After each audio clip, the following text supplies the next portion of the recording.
With Nishi. I hope you guys are good. So friends, आज की जो हमारी वीडियो होने वाली है जिसमें हम डिस्कस करने वाले हैं आपका हिंदी व्याकरण का इम्पोर्टेंट टॉपिक समास। समास एक इम्पोर्टेंट टॉपिक है जो हर कॉम्पिटिटिव एग्जाम में आपको देखने को मिलेगा, चाहे वो आपका सीईटी का एग्ज़ाम हो, डीएसएसबी का हो, एचटेट का हो, टेट का हो, यानी कि कोई भी कॉम्पिटिटिव एग्जाम है जहाँ हिंदी व्याकरण पूछी जाती है वहाँ पर समास से क्वेश्चन डेफिनेटली बनता है। सो फ्रेंड्स, इसको आप कॉन्सेप्ट और प्लस जो है आपके इम्पोर्टेंट जो क्वेश्चन बार बार एग्जाम में रिपीट होते हैं और एग्जाम पॉइंट ऑफ व्यू से इम्पोर्टेंट है उनको करने वाले हैं। तो आपको क्लास को कंप्लीट वॉच करना है।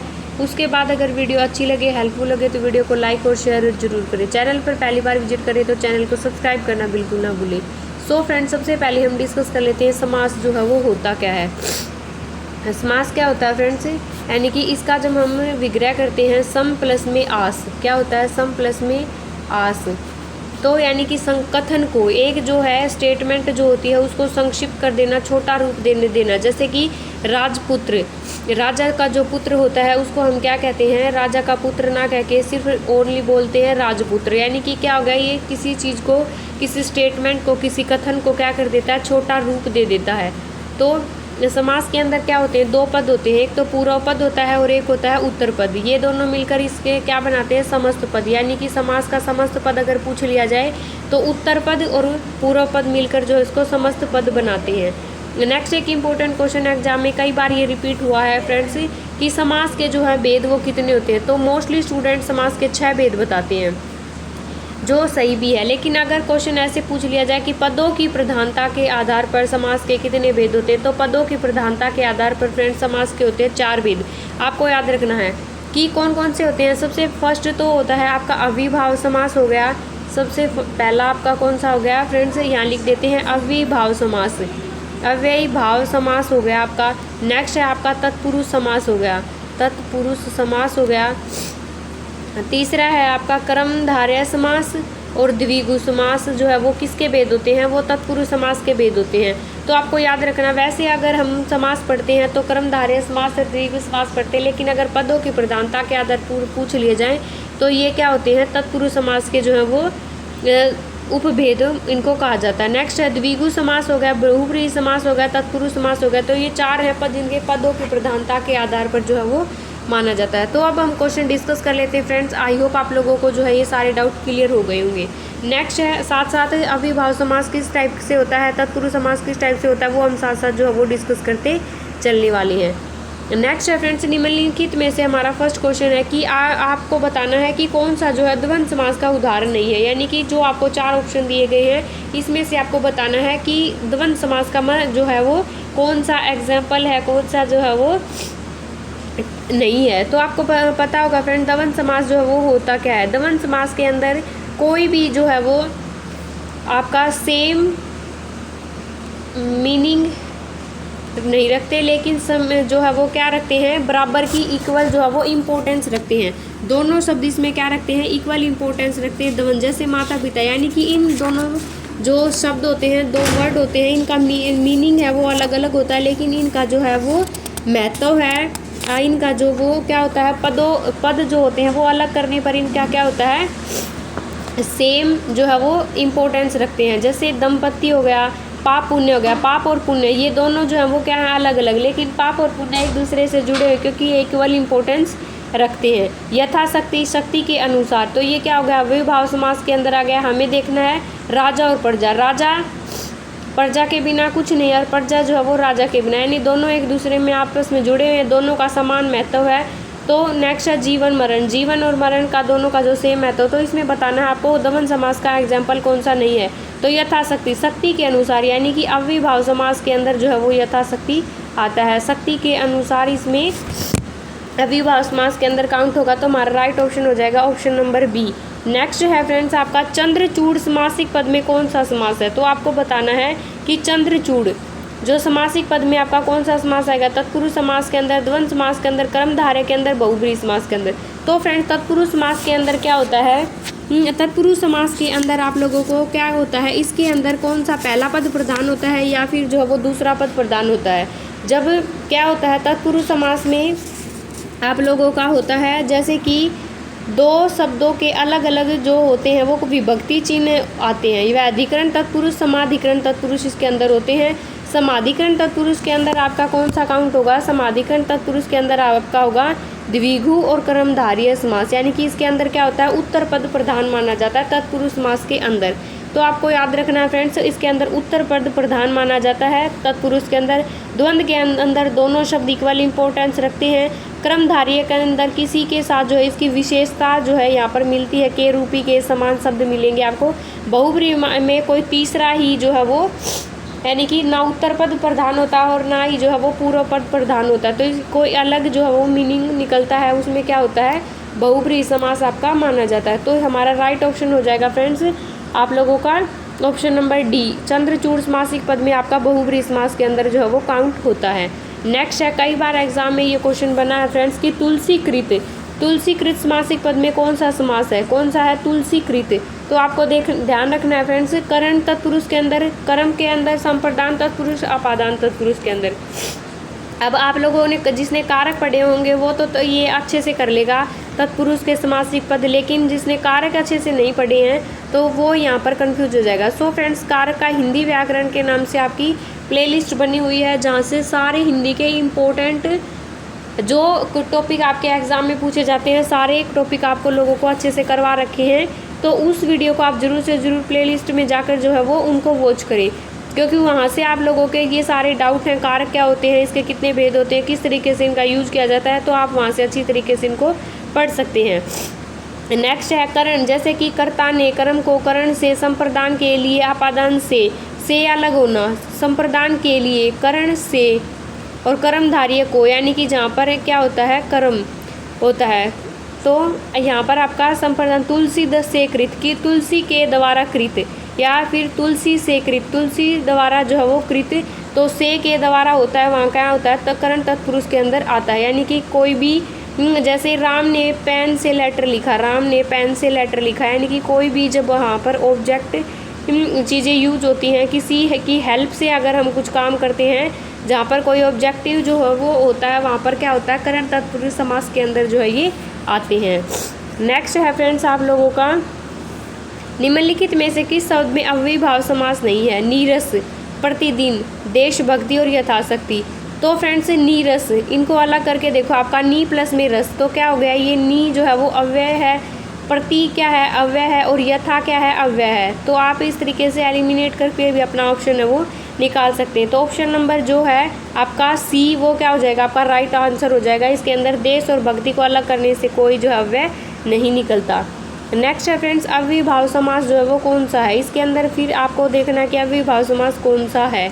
तो देशभक्ति, यथाशक्ति, दानवीर, महावीर। तो इसके अंदर देशभक्ति को अलग करते हैं तो अव्ययीभाव समास नहीं निकलता, दानवीर को अलग करते हैं तो भी नहीं निकलता, महावीर को अलग करते हैं तो भी जो है वो अव्यय नहीं निकलता। लेकिन यथा को अगर जब हम अलग करते हैं तो यथा प्लस में शक्ति, यानी कि शक्ति के अनुसार, तो इसमें क्या होगा, आपका अव्ययीभाव समास के अंदर जो है इसको काउंट किया जाएगा। नेक्स्ट है फ्रेंड्स, किस शब्द में कर्मधारय समास नहीं है? यानी कि कर्मधारय के अंदर क्या आता है फ्रेंड्स, आप लोगों को पता है, तत्पुरुष समास का जो है वो भेद इसको माना जाता है, और कर्मधारय के अंदर किसी भी जो है कि विशेषता जो होती है आपको नजर आएगी। और नेक्स्ट आपका उत्तर पद इसके अंदर प्रधान होगा, जो विग्रह के समान जो है विग्रह होगा, तब के समान, के रूपी, ऐसे आपको वर्ड देखने को मिलेंगे। जैसे नील कमल, नीला है जो कमल, नीली है जो गाय, नील गाय। तो शिव लाल, यानी कि लाल है जो शिव, तो जो हो गया, के समान हो गया, के रूपी हो गया। ये शब्द आपको वहाँ मिलेंगे जहाँ पर कर्मधारय समास होगा। तो महापुरुष, यानी कि इसमें क्या आएगा, महापुरुष, महान है जो पुरुष, राजपुरुष, राजा के समान पुरुष नहीं होगा, इसमें राजपुरुष। दानवीर, यानी कि दानवीर, काला है जो सांप, तो इसमें क्या होगा, काला है जो दानवीर। तो नेक्स्ट आपका ऑप्शन हो जाएगा इसमें राजपुरुष, राजा का पुरुष। तो इसके अंदर का है वो किस में आएगा, तत्पुरुष समास के अंदर आ जाएंगे। तो ये कर्मधारय नहीं होगा, यानी कि यहाँ पर कोई विशेषता नहीं बताई गई है कि राजा का राजपुरुष। तो किस शब्द में पहला पद संख्यावाची होता है? नेक्स्ट हमारा क्वेश्चन है कि किस शब्द में पहला पद संख्यावाची होता है? तो आप लोगों ने बचपन से ये तो सबको जो है वो याद होता है कि जो इसमें पहला पद जो है वो संख्यावाची होता है, जैसे तिरफला 3 फलों का समूह, चौमासा 4 मासों का समूह, 4 राहों का समूह चौराहा, तो इसमें अंदर हो जाएगा आपका द्विगु समास, यानी कि पहला पद जहाँ से संख्यावाची होता है। नेक्स्ट है कि शब्द में समास में दोनों शब्दों की प्रधानता जो है वो एक समान होती है, यानी कि कौन सा ऐसा शब्द है जहाँ पर दोनों पदों की प्रधानता जो वो अलग होती है। तो द्वंद्व समास के अंदर जैसे माता पिता, पति पत्नी, दंपति, तो इसमें क्या होता है दोनों की अलग जो है वो प्रधानता एक समान होती है, तो वो आपका हो जाएगा राइट ऑप्शन द्वंद्व समास के अंदर।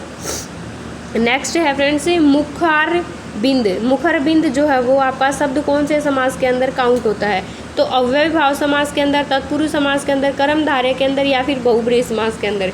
यानी कि मुखार बिंद इसकी क्या है विशेषता बताई गई है, तो ये हमारा किसके अंदर काउंट होगा, आपका कर्मधारय समास के अंदर काउंट होगा। तो हमारा राइट ऑप्शन हो जाएगा ऑप्शन नंबर डी, नहीं सी हो जाएगा। नेक्स्ट रेलगाड़ी के समय, रेलगाड़ी शब्द का सही समास विग्रह करना है। रेल और गाड़ी, रेल और गाड़ी, यानी कि रेल से चलने वाली गाड़ी नहीं होता, रेल पर चलने वाली गाड़ी नहीं होता, पटरी पर चलने वाली गाड़ी को भी रेलगाड़ी नहीं कहते। तो रेल और गाड़ी शब्द का विग्रह करना आपको, तो रेल और गाड़ी, ये हो गया इसका समास विग्रह सही। नेक्स्ट हमारा क्वेश्चन है फ्रेंड्स कि दही बड़ा शब्द का जो है वो सही विग्रह करें। तो ये एग्ज़ाम में मोस्टली रिपीट होने वाले जो समास के क्वेश्चन बने थे, मैंने वो जो है वो उठाए हैं और आप लोगों के सामने डिस्कस किया कि इतने इजी क्वेश्चन आप लोगों के एग्ज़ाम में आते हैं। तो आप लोगों को करना क्या है, अच्छे से जो है वो प्लेलिस्ट को ज़रूर विजिट करें फ्रेंड्स। हिंदी व्याकरण के प्लस इंग्लिश के टॉपिक आप लोगों को कवर करवा रखे हैं, जहाँ से आपको कोई दिक्कत नहीं होगी। आप किसी भी एग्ज़ाम की तैयारी कर रहे हो, एक बार अगर आप क्लासेस कर लेते हो, तो अगर आपका कॉन्सेप्ट पे जब आप काम कर लेते हैं तो आपको बार बार फिर जो है वो तैयारी करने की ज़रूरत नहीं पड़ती। दही बड़ा समस्त पद का जो विग्रह करना, दही का बड़ा, दही में डूबा हुआ बड़ा, या फिर दही से बड़ा, दही के साथ बड़ा। तो दही में डूबा हुआ जो होता है, दही बड़ा जो होता है वो क्या होता है, दही में डूबा हुआ बड़ा होता है। तो आपको याद रखना है, इस तरीके के क्वेश्चन आपके एग्ज़ाम में पूछे गए हैं। नेक्स्ट है दिगंबर, यानी कि दिगंबर शब्द का सही जो है वो समस्त समास विग्रह करना है। यानी कि समास विग्रह का मतलब ये समास है और इसको जो है वो तोड़ना है आपको, दोनों इन शब्दों को। तो दिगंबर, दिशा और अंबर, दिशा के साथ जो अंबर है, दिशा जैसा अंबर है, दिशा ही जो है, दिशा ही वस्त्र है जिसका, दिशा ही वस्त्र। दिगंबर कौन है, अपने विष्णु भगवान जी हैं, दिगंबर उनको जो है उनके लिए यूज किया जाता है। नेक्स्ट है फ्रेंड्स आपका ग्रामोगत, समस्त पद का विग्रह करना है। ग्राम को गया हुआ, ग्राम को आगत, ग्राम से आगत, ग्राम और गत। तो आप लोगों को इसका बताना है, ग्रामगत जो शब्द है इसका समस्त विग्रह है, जो समस्त पद का जो विग्रह करके क्या बनेगा, ग्राम को गया हुआ जो है गत, यानी कि इसको ग्रामगत का जो हमारा राइट ऑप्शन हो जाएगा, जो ग्राम को गया हुआ है, जो गांव को गया हुआ है, ये कहाँ पे है अपना right option, option number first हो जाएगा। नेक्स्ट है फ्रेंड्स अक्षी के आगे, कौन सा ऑप्शन आ गया आपका, ग्रामगत। हम आगे 14 क्वेश्चन पे। नेक्स्ट है अक्षी के आगे समास विग्रह से बनने वाला समस्त पद कौन सा है, तो अक्षाक है। अक्षी के आगे, अक्षी के आगे, अक्षी क्या होती हैं, आँखें, आँखों के सामने क्या होता है, जो प्रत्यक्ष जो चीज़ें होती हैं वो क्या होती है, प्रत्यक्ष का मतलब जो आँखों के सामने होती हैं। आगास होता है, प्रोक्ष होता है, प्रत्यक्ष होता है, प्रत्येक होता है। तो प्रत्यक्ष जो है यानी कि आँखों के जो सामने होता है वो क्या होता है, प्रत्यक्ष जो होता है, जिसे हम क्या कहते हैं, अक्षी के आगे। नेक्स्ट है और लास्ट हमारा क्वेश्चन है कि जो 700 पदों का समाग्रह विग्रह से बना हुआ शब्द कौन सा है, जो 700 पदों और पदों का विग्रह से बना हुआ कौन सा शब्द है, सप्ताह है, सप्तमुखी है, सप्तलोकी है, या फिर आपका सप्तषी है। तो आपका सप्तलोकी जो 700 पदों से बना हुआ है वो कौन सा शब्द है, सप्तलोकी जिसको कहा जाता है। नेक्स्ट है फ्रेंड्स चंद्रमौली से कौन सा समास है, यानी कि चंद्र जो मौली है उसमें कौन सा समास है, चंद्रमौली जो जिसके माथे पर जो है वो चंद्रमा विराजमान है। तो ऐसा कौन सा भगवान है या क्या किसके जो है वो मस्तक पे चंद्रमा विराजमान है, आपको बताना है फ्रेंड्स। तो ये शिव भगवान, यानी कि इसका मतलब जो है वो ना पहला पद प्रधान रहा, ना जो है वो आपका दूसरा पद उत्तर पद प्रधान रहा। तीसरा पद जब प्रधान हो जाता है तो वो समास कौन सा होता है, बहुब्रीहि समास के अंदर आपका काउंट होता है। नेक्स्ट है क्वेश्चन आपका फ्रेंड्स, नील कमल में कौन सा समास है? तो नीला है जो कमल, नीला है जो कमल, जो हो गया आपका के समान हो गया, के रूपी हो गया, यानी कि जहाँ पर आपका विशेषता बताई गई हो, एडजेक्टिव आपको जहाँ मिले उसमें कर्मधारय समास के अंदर ये चीज़ें जो हैं वो काउंट होती हैं। नेक्स्ट है आपका क्वेश्चन, सिर दर्द का समास विग्रह करना है आपको।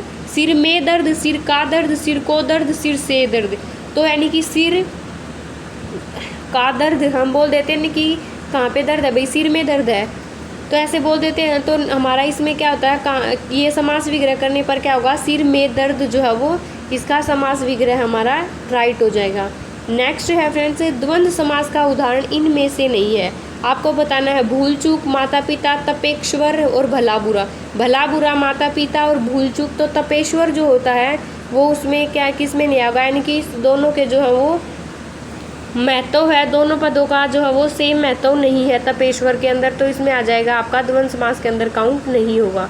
नेक्स्ट है नवरत्न में कौन सा समास है?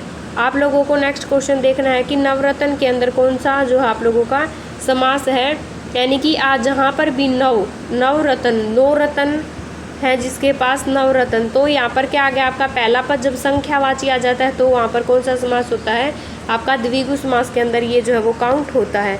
सो फ्रेंड्स, ये थी हमारे हिंदी व्याकरण का इंपॉर्टेंट टॉपिक समास जो हमने डिस्कस किया इस वीडियो में, जिसके हमने कॉन्सेप्ट प्लस क्वेश्चन जो है वो हमने किए यहाँ पर। अगर आपको वीडियो अच्छी लगे तो वीडियो को लाइक करें, शेयर करें, चैनल पर पहली बार विजिट करें तो चैनल को सब्सक्राइब करना बिल्कुल ना भूलें। फ्रेंड्स, आप लोगों की हिंदी इंग्लिश CDP की क्लासेस जो है वो अवेलेबल करवाई जा रही है। नेक्स्ट है CET एग्ज़ाम के लिए हरियाणा GK की क्लासेज हैं, मोस्टली डिस्ट्रिक्ट वाइज हमारी कंप्लीट होने वाली है। जिसने उस प्लेलिस्ट को अभी तक वॉच नहीं किया है तो जल्दी से जल्दी जाकर अपना चैनल की प्लेलिस्ट को विजिट करें। हिंदी इंग्लिश के सारे टॉपिक वहाँ पर करवा रखे हैं, उनको भी जरूर से जरूर विजिट करें। सो फ्रेंड्स, अपना एक्सपीरियंस कमेंट सेक्शन में जरूर शेयर करें। Bye bye everyone, keep watching.